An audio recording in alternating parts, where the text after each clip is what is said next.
Ya, assalamualaikum warahmatullahi wabarakatuh.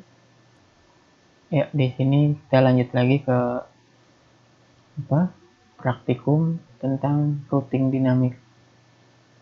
Di sini akan dibahas tentang routing OSPF atau eh, protokol routing menggunakan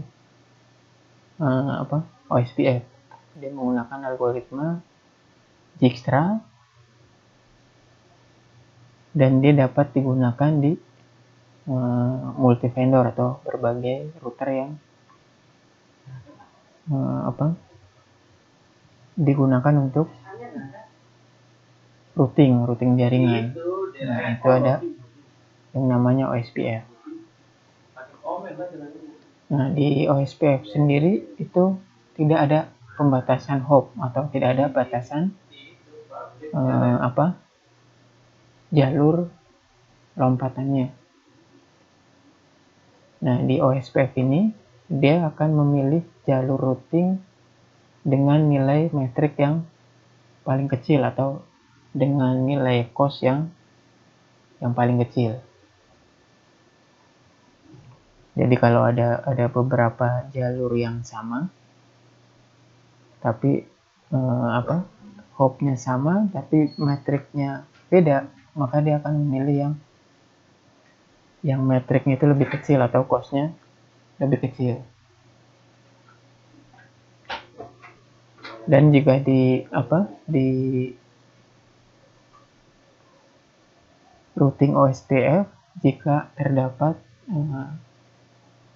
dua jalur dengan nilai yang sama, maka akan terjadi atau terbentuk jalur load balance. Jadi bisa menggunakan dua jalur yang berbeda dalam satu misalnya dari satu sumber mau ke sumber yang lain. Nah, kalau ada dua jalur dengan metrik yang sama, maka dia bisa menggunakan dua jalur tersebut. Nah, untuk di OSPF ini kita juga bisa terapin yang namanya load balance. Nah, cara kerjanya hampir sama dengan load balance yang menggunakan metode HMP. Nah, untuk mengatur load balance nanti kita akan coba praktekkan, yaitu dengan mengatur nilai metrik yang ada di OSPF itu sendiri. Nah, di sini kita lihat di topologi yang ada, di sini ada 5 router. R1, terus ada R2, R3, R4 dan R5. Ada 5 router dan ada 5 client, 5 PC. Yang masing-masing router ada satu PC.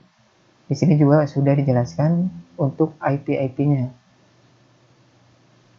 yang terdiri dari IP penghubung antar router dan IP yang ke jaringan lokal. Dan di gambar ini untuk cloud-nya atau network-nya ini hanya sebagai untuk mempermudah kita akses ke routernya. Jadi untuk konfigurasinya kita abaikan yang ke arah network ini atau di cloud. Jadi ini yang cloud ini hanya untuk mendeteksi router dari Winbox. Nah, ini contohnya. Jadi kita menggunakan cloud, semua router kita hubungkan ke cloud agar bisa di remote atau diatur menggunakan Winbox. Ini ada terdeteksi R1 sampai R5. Nah, sebelum kita mensimulasikan, kita coba masuk ke router 1. Nah, di sini kita akan mencoba mensimulasikan routing dinamik menggunakan OSPF. Kita coba ke R1. Nah, ini kebetulan udah ada. Nah, ini R1.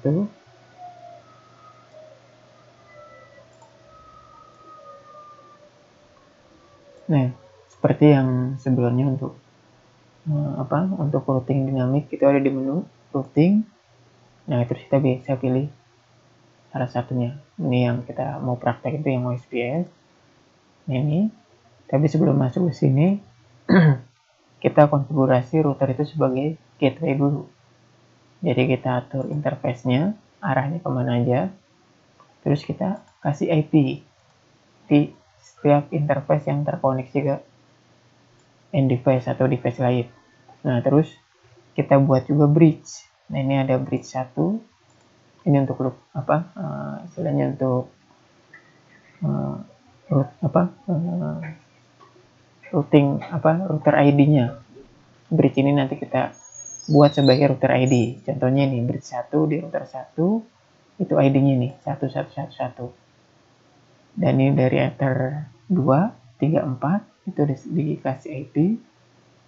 Dan untuk ether yang satu ini yang ke WAN ini kita abaikan. Ini karena untuk ke cloud atau ke internet.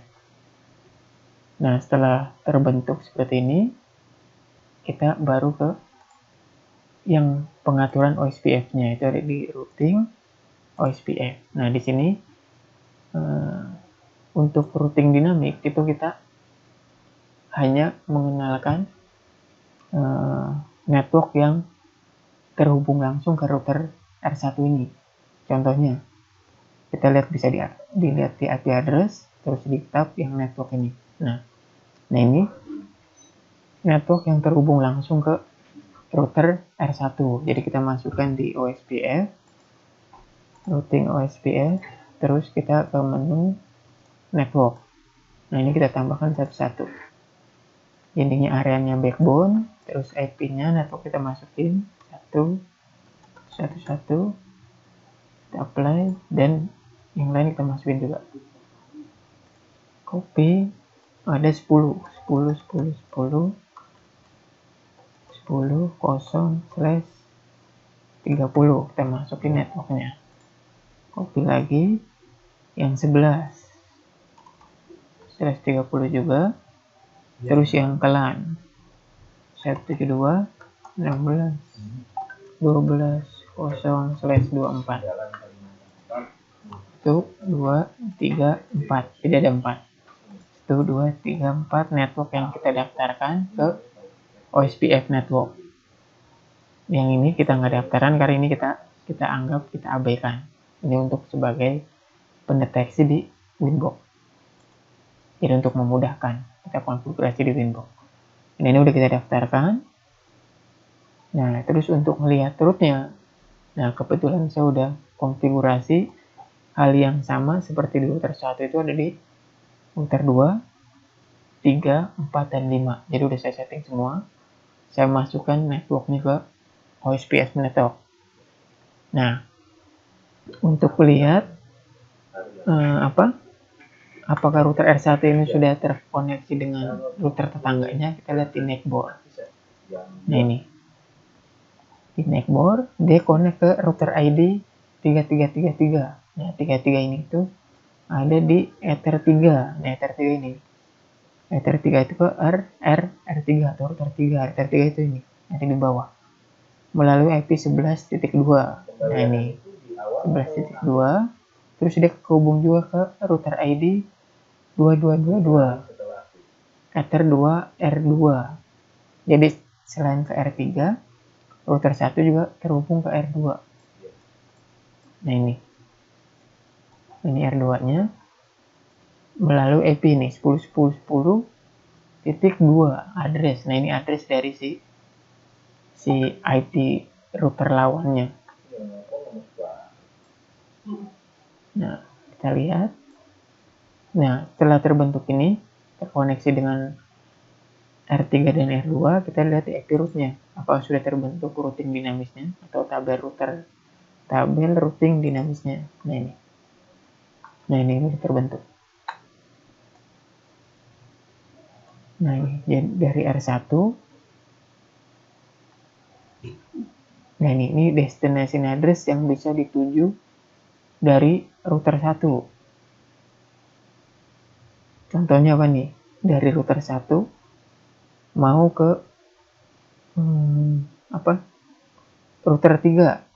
Berarti dari sini mau ke IP 14. Ini udah ada.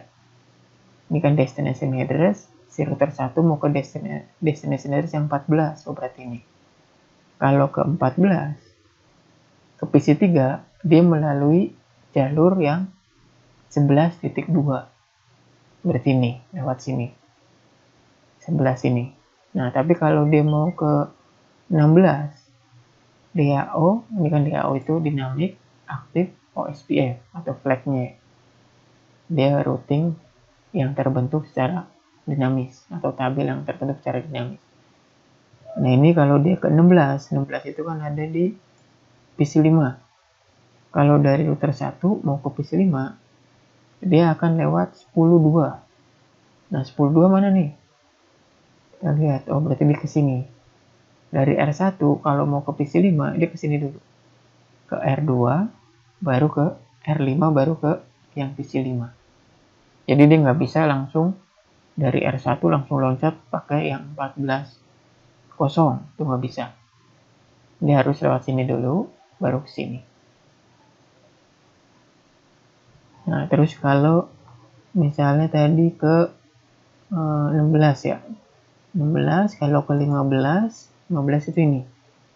Ini lewat 11, ini lewat ini. Kalau ke 11, 2, oh 14. 14 itu ini sama. Kalau 13, mana nih? Nah, ini 13. 13 itu ada di router 2. Nah, ini 13 itu dulu berarti lewat sini. Nah, ini 10 10 2. Jadi ada dua jalur. Router 1 mau ke keluar bisa router 2 3 4 5 atau bebas. Dia punya dua jalur. Pertama lewat R2. Jadi kalau R1 misalnya R1 mau ke PC5, dia punya dua jalur. Yang pertama ke R2 atau lewat yang R3. Dari R3 R4 baru ketemu R5. Nah, nanti berlaku lihat metriknya yang paling kecil. Nah, untuk lihat metrik kita bisa lihat di sini. Kita lihat OSPF terus di interface. Nah, ini cost itu sama dengan metrik. Nah, ini costnya. Jadi kalau R1 mau ke R5, nah ini berarti kan R1 ke R5 berarti R1 ke R2 dulu, baru ke R5, berarti berapa nih? R2 itu costnya 10, terus R3 juga 10, R4 juga 10. Berarti apa? Kalau si router 1 mau ke R5, dia lewat sini 10, terus ini lagi 1, 10. Jadi cuma 20 metriknya. Sedangkan kalau ke sini R1 ke R3 ini ada 10, R3 ke R4 10 lagi. Nah, R4 ke R5 10. Berarti ada 30. Kan lebih besar yang R1 melalui R3. Makanya yang dilalui nanti melalui R2. Nah, pengetesannya gimana? Kita tes di sini.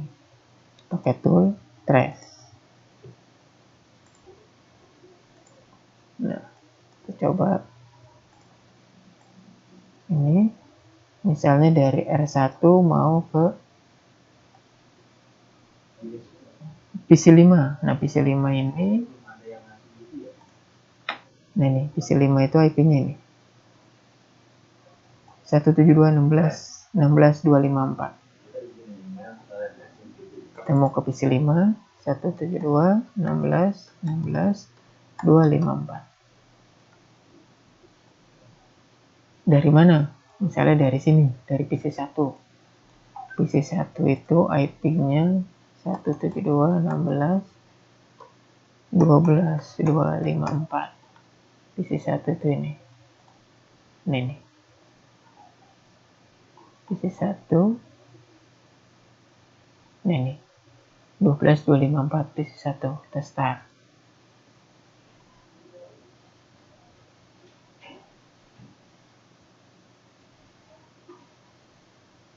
Kita coba dulu ini. IP D.cp. Dari play dulu. Nah, 12.254. Tes lagi.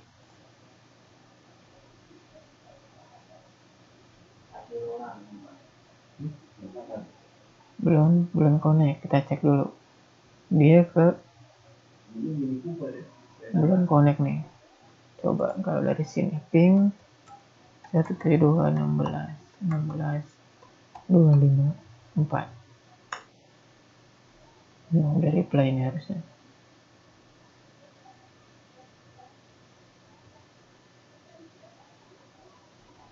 (12.254).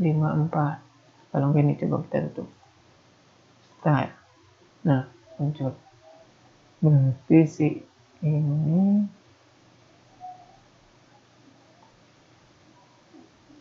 kalau dari 1 coba 16, 12, 254 itu nggak bisa ya tadi. Bisa, coba dari 1.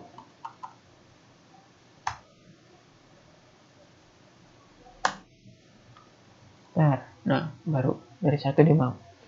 Untuk ngetesnya ya. Cuma kalau mau dari PC bisa juga.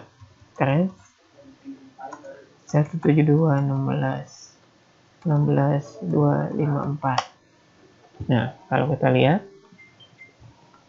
untuk IP ini atau IP router 1, kalau mau akses ke PC 5, nah ini dia akan lewat ini 10.10.2. Nah ini dari sini ke sini dulu 10.10.2. Setelah 10.10.2 baru ke sini ke bawah 10.10.14. Nih 10.10.14.2 itu ada di sini, baru dia nyampe. Ini juga sama. Kalau dari usernya langsung dari 12.1 ini gateway-nya router, terus ini ke 10.2 itu ini, terus ke 14.2 yang di sini baru sampai ke sini. Kita lihat yang R2 nih. R2, nah ini R2. Kita lihat. Nah, ini kan. Terus root OSPF. Nah, ini karena udah saya setting sebelumnya. Nah, ini connect ke router 5 sama connect ke router 1. R5 sama L1. Ini. Yang router 2 ya. Ke sini sama ke sini. Makanya kalau sini mau ke ini, dia lewat ke sini karena metriknya lebih kecil. Jadi kalau ke sini dia lebih besar metriknya, makanya nggak dipilih. Tapi ini juga bisa jadi failover kalau si R2-nya itu mati. Contohnya gini. Misalnya kan ini kita start. Nah, dia lewat 10.10.2. Nah, coba kita matikan yang ke arah ini. Berarti yang dari router 1 ke router 2, di router 2 kita matikan yang ini. Berarti yang di network. Nah, ini yang 10.10 ini kita matikan. Nah, ini jalur ini kita matikan. Nah, udah. Terus kita tes lagi. Ini kita stop dulu.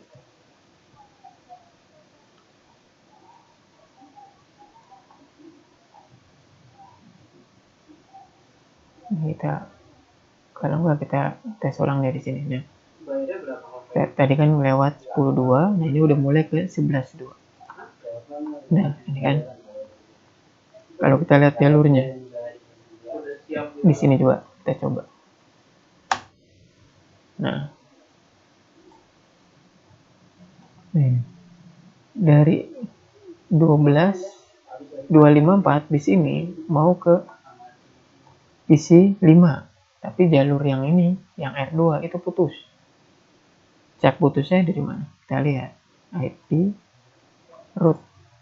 Nah, ini dari 12 yang router ini mau ke 16 itu ini. Nah, lewat 11.2. tadinya dilewat 10, 2. Nah, 11 itu berarti ke sini. Karena ini ditutup. Kita bisa lihat juga di sini. Routing OSPF naik bornya. Nah, ya kan? Jadi yang router 2, ini kan R3. Router 2 itu nggak kedetek karena dianggap mati. Karena di R2 tadi kita disable.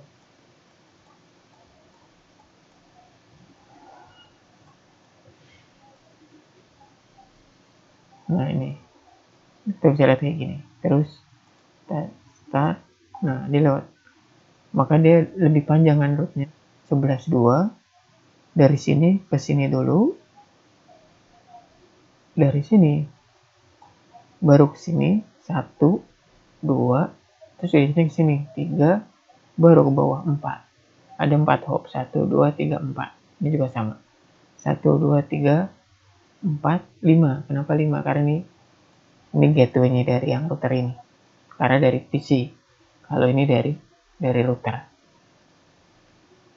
Nah, kalau kita lihat yang lewat R2, ini di atas ada ini. Nah, kalau lewat 2, dia cuma ada 4 hop kalau dari PC. 1, 2, 3, 4. Jadi dari sini 1, 2, 3, 4. Tapi kalau yang lewat R3 ini 1, 2, 3, 4, 5. Lebih dari 1 atau lebih 1 hop ya, atau dari yang kalau R2 itu 20, kalau lewat R3 itu ada 30 cost-nya. Nah, kita lihat nih.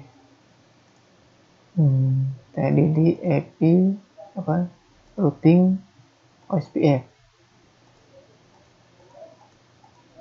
Nah, ini kan kita lihat R3 10, R4 10, terus ke R5-nya 10. Tuh 2, 3, 1, 2, 3. Paling kan 1, 2. Nah, gimana kalau kita aktifin lagi? Kita lihat lagi. Ini dari mana? Tool, trace, star, masih lewat 11. Terus yang R2 coba kita aktifin lagi. Ini kita stop. Aktifin. IP route-nya dia akan berubah jalurnya. Nah, ini udah mulai berubah. 10, 2. 10, 2.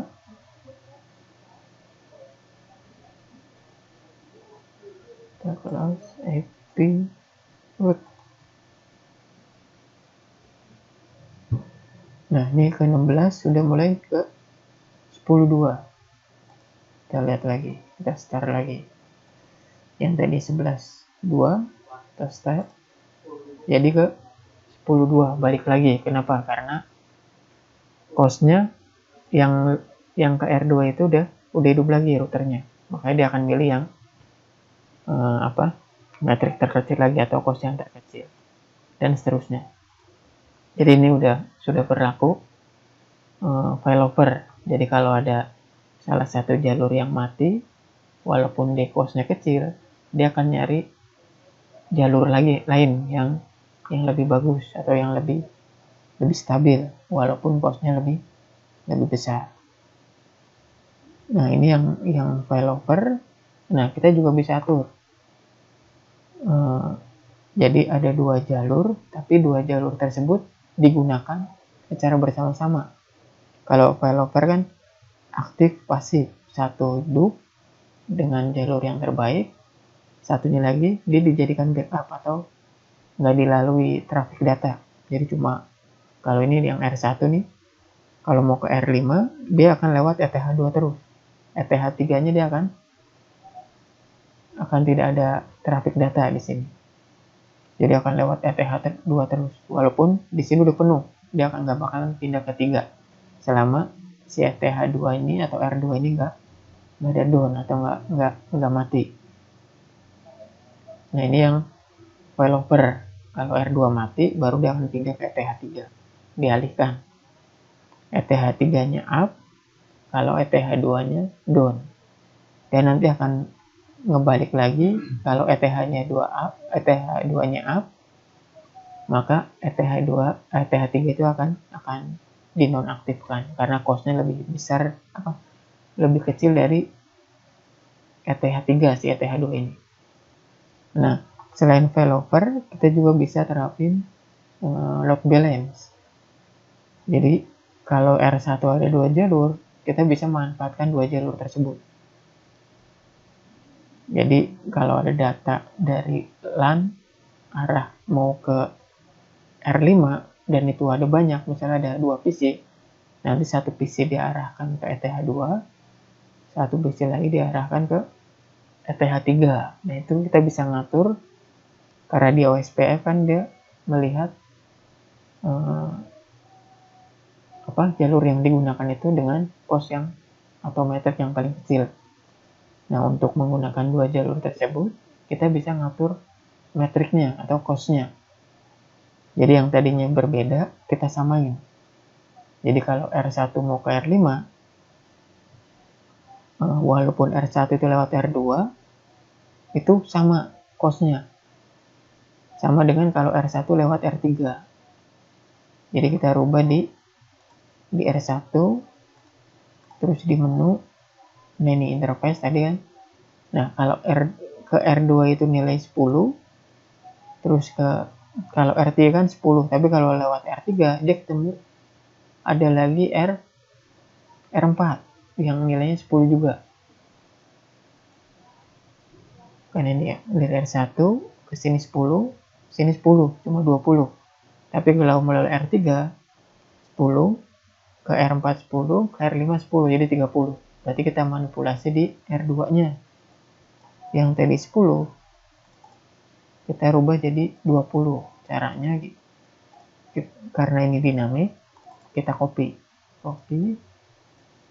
Terus yang cost-nya tadi 10, kita rubah jadi 20. Kita apply. Oke, nah nanti yang dinamik otomatis akan hilang. Nah, kalau udah seperti ini, R2 itu jadi 10.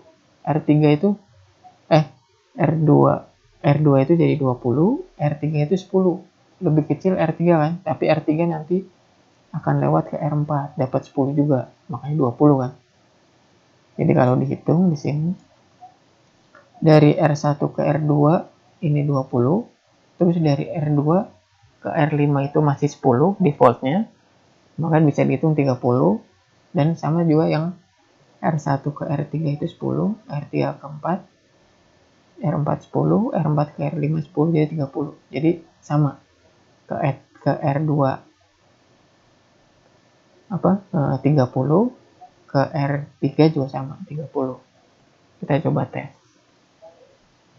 Nah, ini kita lihat perubahannya juga di IP root atau tabel routing nih kita lihat. Nah, ini. Nah,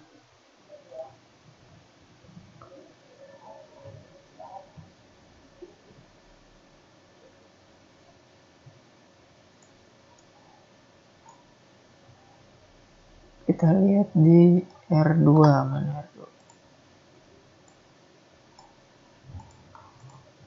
Nah, ini masih sama.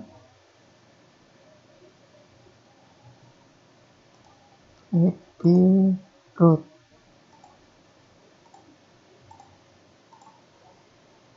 Nah,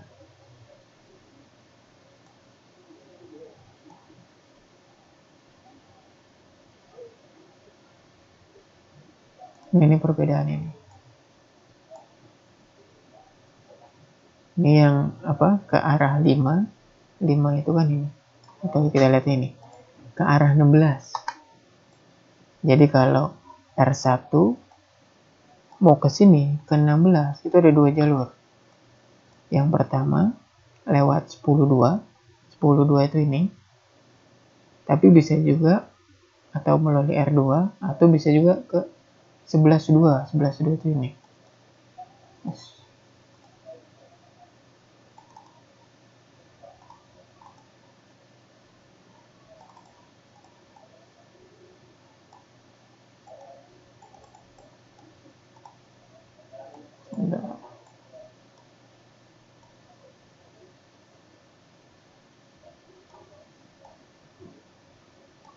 Nah tadi, nah ini. Jadi yang tadinya yang dipakai cuma ke sini, nah ini ada dua kebentuk. Jadi kalau mau ke PC 5 itu bisa lewat sini atau lewat sini. Karena cost tadi udah disamakan, kita tes. Tool trace. Misalnya ini dari 16 trace root ke PC 5 dari source address-nya 111. Nah, ini kita ambil dari salah satu network yang ada di atau IP yang ada di router 1. Nah, ini kita pakai ini dulu. Kita start. Nah, dia lewat 2. Kita start lagi kedua. Lewat 2 masih. Nah, ini kan masih dari user yang RTH yang ada yang di bridge atau router ID. Nah, misalnya kita mau pingnya mau trace-nya itu dari IP di ETH2 atau di ETH2 itu ini 10.1 10 10 10 1 start. Nah, ini yang kedua, koneksi yang kedua. Tadi yang koneksi ke 1 dari IP 11 itu lewat 10.2. Nah, setelah koneksi kedua itu dari ini 10.1. Nah, dia lewat 11.2. Coba yang ketiga dari 11.1. 11.1 berarti ini di sini. Dari IP ini mau ke sini lewat mana nih? 11.1 start. Nah, dia balik lagi ke sini. Jadi satu koneksi ke router 2, satu koneksi lagi ke router 3 dan seterusnya. Misalnya yang ketiga, yang ketiga berarti dibalik lagi ke router 2, yang keempat nanti ke router 3. Ini contohnya yang 11. Nah, tadi kan dari 10.2, selanjutnya ada koneksi lagi. Nah, ini yang masih tadi ya, koneksi tadi kita hapus di sini. Nah, ini kita hapus dulu. Kita lihat. Stop. Nah, 10.2. Stop dulu. Kita lihat yang tadi. Nah, ini. Coba pindah nggak? Start. Masih. Coba yang kedua. 10, 10, 10, 1. Start ke 11. Kalau 11.1 start ke 10 lagi, baik lagi. Nah, kalau 11.1 ini kalau yang koneksi tadi masih ada, masih ke 10, kecuali ada IP lagi. Nah, kayak ini nih, contohnya ini. Yang ini, nah ini, coba ini kemana? Trace ke situ. Nah, dia lewat 11.2. Bisa lagi nggak? Masih, karena dianggapnya masih satu PC. Kecuali kita kasih PC yang lain. Nah, dia mungkin akan lewat yang 10.2. Nah, ini sudah berlaku load balance-nya. Jadi dua-duanya aktif. Nah, coba contoh ngetesnya gimana? Kita yang tadi. Nah, ini kan perubahannya ini nih. Perubahannya ada ini. Kalau kita balikin ini, kita hapus. Nanti dia balik lagi ke 10. Nah, ini 10. Tabel routingnya kan ganti lagi nih.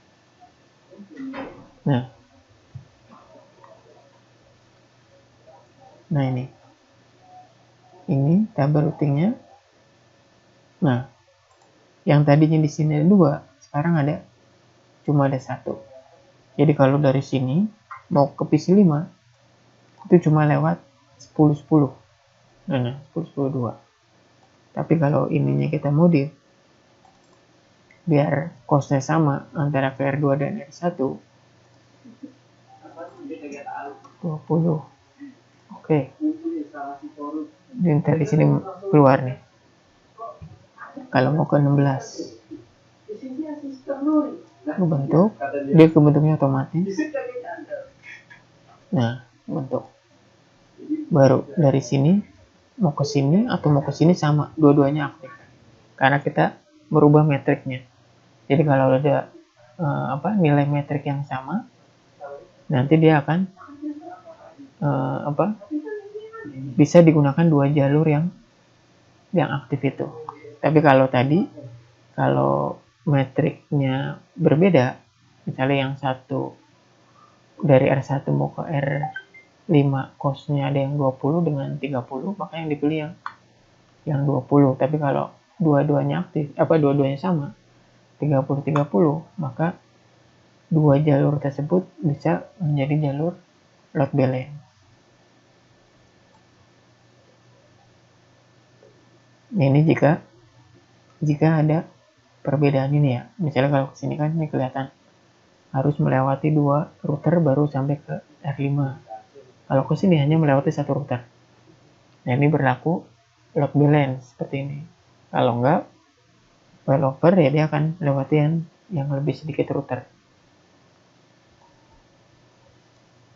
Nah, ini kalau kita lihat di semua routernya itu sudah terbentuk. Ini R2.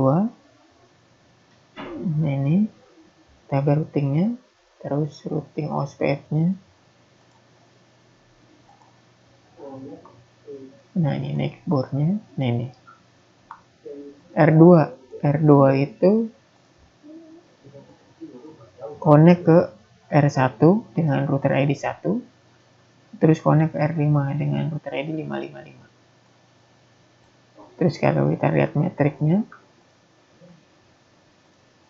nah ini metriknya. Kalau dari R1 R2 mau ke, misalnya mau ke sini nih, ke R3, maka dia akan lewat jalur yang lebih costnya lebih sedikit, maka dia akan lewat yang ke R1 baru ke R3 dibanding ke sini ngelewatin dua router. Ini contohnya ini, tuh trace. Dari sini R2 mau ke 14 172 16 14 254 dari IP-nya router ID loopback-nya 2222. Nah, ya, lewat 101 mana? Lewat sini baru lewat sini nemu, nggak lewat sini karena berlaku failover dengan metrik yang lebih kecil ke R1 dibanding harus lewat R5 kan ada dua router, R5 R4 baru R3. Nah, ini R2, nah ini R3 sama, ini juga saya konfigurasi sama, IP route udah terbentuk, ini dinamik, terus routingnya. Nah, ini metriknya, terus dia kehubung router 3 itu ke router 1 sama router 4. Router 3 itu ini, router 1 sama router 4, terus yang router 4 sama IP route, tab routing, dinamik, terus OSPF-nya. Router 4 itu terhubung ke R5 dan R3. Nah, ini kan R5 dan R3. Terus yang R5 itu route-nya terbentuk, terus routingnya.